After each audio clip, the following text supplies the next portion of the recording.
very simple reason. They oppose the crown prince of Saudi Arabia, and they believe he is a kafir, which means he is an apostate. And they believe that he is trying to make Saudi Arabia the land of the kuffar, the land of apostasy. They accuse him that he is trying to go back into Islam, into the beginning, where the first day Muhammad he died, almost most of the Muslims, they became apostate. So there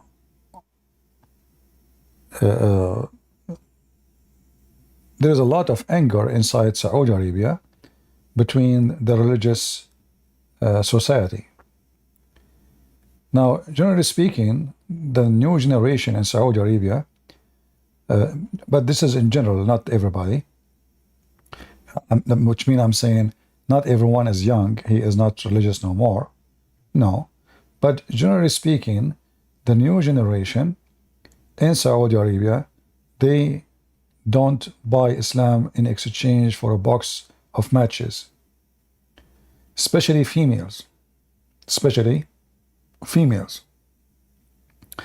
And you know, like Islam ignored females for long.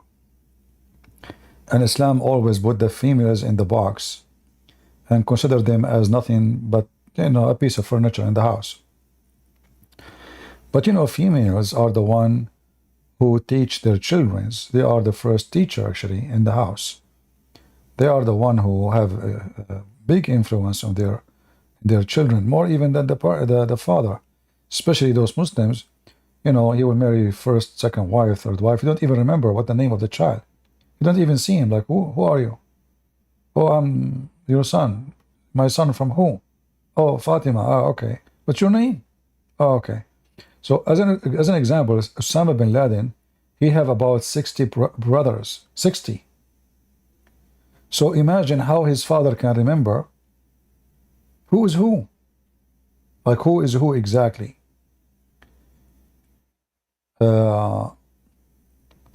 They are all from different women's. They don't know each other. Many of them they never even met. The crown prince, sorry, the prince of Dubai. The prince of Dubai. Supposedly this person is a moderate. Like he is, you know, this is Dubai. Already he passed the number 6 wives. For sure, he is not allowed to have more than 4 in the same time, right? So he have 4 in the same time, but total until now he married from 6. And one of them, she ran away, and she was the sister of the king of Jordan.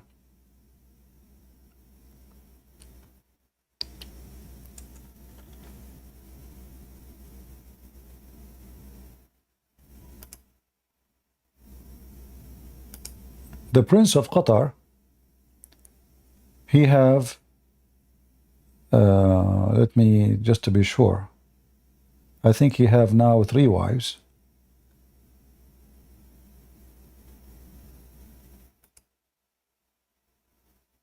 Yeah, I think he have 3 wives.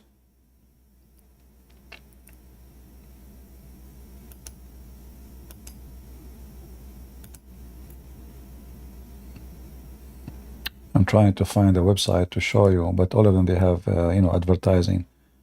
I don't want advertising websites.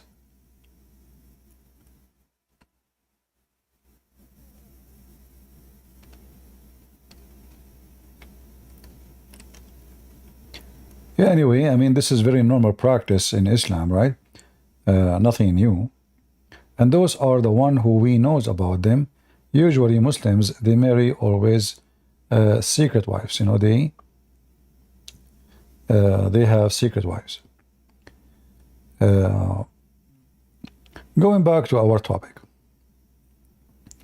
I am in Discord, and if there is any Muslim would like to join us and tell us why Muslim leaders putting Muslim scholars in jail if they are Muslims. Name for me one Muslim country. You see, Muslims, terrorists, they are free in the West. This is the truth.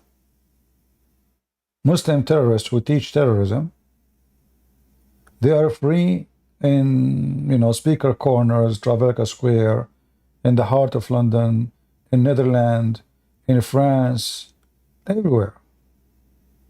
But they are not free in Muslim countries. Why? Why Muslim terrorists, they flourish in the West and they die in Islamic countries? Any Muslim would like to join us and tell us why?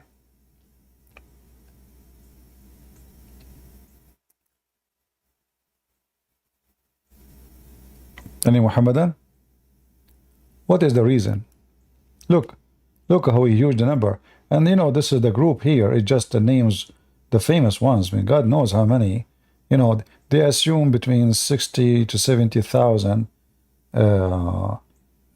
prisoner in Saudi Arabia. All of them, they are Islamist. And we don't know. I mean, the numbers, it just, we don't know really how. I mean, maybe more, maybe less, we don't know. I mean, sometimes, those Arab, they lie about each other just to give you a bad name. So it can be more, it can be less. However, it's not a secret that all those who they are Islamist, they are under the watch of the Secret Service in Saudi Arabia or any Islamic regime. All speeches in the mosque, every mosque in Saudi Arabia, there is secret police attend the speech. We are talking about like big mosque, like not a mosque like 5, 6 people, because in Islamic countries they build mosque every corner, and many of them they are even empty. I know a sheikh, he built a mosque in Saudi Arabia. Even they build a mosque in the corner of their house, and the reason they do that in the old days, not now.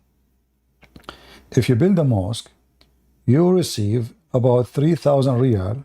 I don't know how, like, that was like $1,000 at that time, almost, for doing nothing. There's nobody. It's just a room from your backyard. You open a door to the street, and you make it as a mosque. When the time for the adhan, he play a recording. He don't even go there, and he get a salary. So it was a business.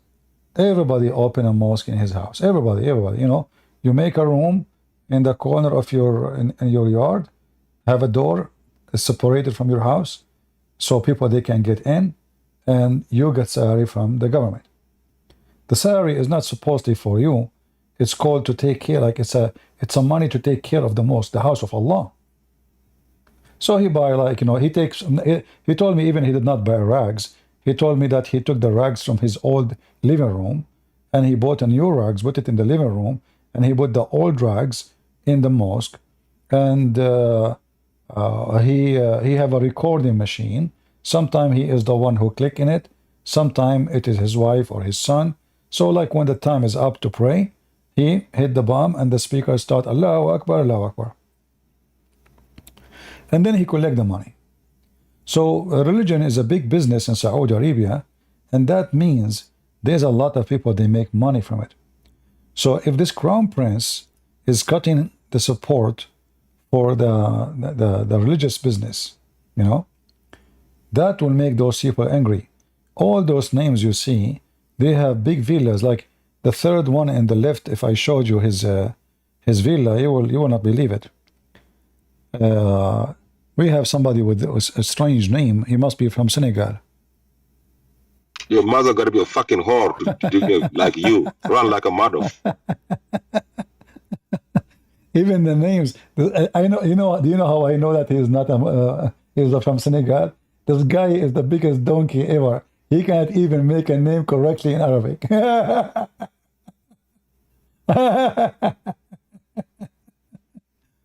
And look how clean their mouth, man. I mean, he's religious. He's religious. He believes in Allah. I mean, he's very religious.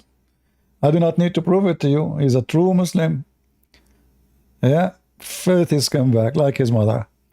You know, you talk about the mother. If your mother, she was not really a trashy woman, you will not be speaking like this, because why you are bringing insult to your mother? I mean, can't you, like, okay, insult, why you are a mother, you know? Trash, this is the garbage of Islam. They cannot talk to somebody without even saying very filthy language. In the same time, this guy, he go on his channel, he is dressed white, Allahu Akbar, Assalamu alaikum wa rahmatullahi wa barakatuh.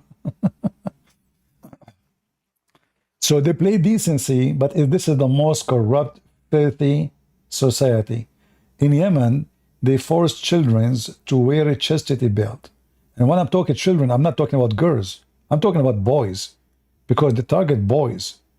So if you have a son in Yemen, you want to go and play in the street, you have to make him wear a chastity belt. You lock it, you keep the key at home. Otherwise, your son will come back and he is being raped. This is what kind of society those people are.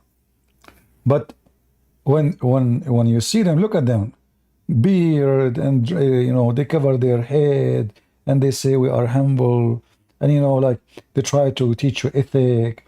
You listen to this Mufti Mink, I assure you that Mufti Mink is the most corrupt person ever you can imagine. I never saw a Muslim sheikh with beard and he was decent. Never. When I was a kid, I used to go to a house to a kid in my age, and he come to my house. His father is a sheikh. And then I learned that everything he do is nothing but a lie. He have a dot in his forehead. The reason he have it, he have a little rock. He keep hitting his head when he's watching TV, and he is hitting his head with the rock, his forehead. So I asked the kid, I said, why your dad is doing that? He said, because people will know now that he is praying a lot. Said, oh, yeah. So he's watching belly dancing. It's about Ramadan, you know. When we go out in Ramadan, before we leave, we eat cookies, we eat everything in his house. But when we leave, he say, hold on. He go to the kitchen. I never saw such a thing before. And he put a lot of salt on his lips. I said, what are you doing? He could not answer because he cannot move his lips. He moved his hand like, don't talk now. So after like he waited for like a few minutes, then he took all the salt from his lips. I said, what you did? Why you did that? You look funny and you look stupid with the salt on your lips. He said, this is what my dad taught us. So nobody will know that we are eating in Ramadan. So what they do before they leave the house, all of them, they put salt in their hand, and then they wet first. They wet their lips with their tongue, and then they put their lips on the salt, and then they don't move their lips for some time until the salt suck all the water in your lips, and that will make it look dry, you know, like you did not really have water for long. So I learned about them firsthand how hypocrite they are. Very, very hypocrite, awkward, backward society. His parents actually, they don't allow him to go to any Muslim kids. They allow him only to go to my house because I'm a Christian. I remember his mother, she asked me, are you Christian? I said, yes. She said, okay, how many books you have in the... Because she was afraid her son, he told me to say that I'm a Christian. You know, they don't trust anybody. So she was examining me if I am a Christian. You know, she started asking me, where are you from, your parents, etc. And then when this is confirmed, then she allowed her son to go to my house. Maybe Ultimate Fort is coming back. We can use him from time to time. No, this is not. Okay. This is not Ultimate Fort. Hello?